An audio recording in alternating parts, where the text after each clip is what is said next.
Chers collègues de la RD, vous avez tort. J'étais en Israël quand les tirs de roquettes depuis Gaza ont commencé. La réaction de l'armée israélienne était, comme son nom l'indique, une réaction. Vous n'avez pas aimé Israël, vous pouvez critiquer le pays et poser toutes les questions que vous voulez, mais si vous êtes un journaliste, vous devez dire la vérité. Pour la journaliste, ce sujet ne retrace pas bien le déroulé des événements, en commençant par les attaques intensives de l'armée israélienne et en ne mentionnant la roquette du Hamas que dans les dernières secondes du sujet, la journaliste du Tagesschau donne l'impression que l'agression vient d'Israël. Rapidement, les responsables de l'émission répondent. Il est évident que le sujet diffusé le 26 mars 2019 indique que les attaques israéliennes sur la bande de Gaza étaient une réaction au bombardement d'une maison en Israël par le Hamas la veille. Les 10 millions de spectateurs peuvent en témoigner.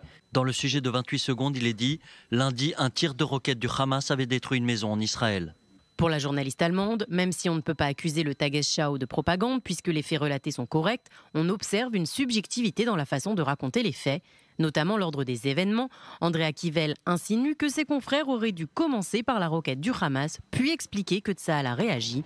Il manque également, selon elle, certaines informations, comme le fait que le Hamas ait tiré de nombreuses roquettes, car si l'armée israélienne ne possédait pas un système de défense efficace, il y aurait pu avoir un grand nombre de victimes et de plus lourdes conséquences.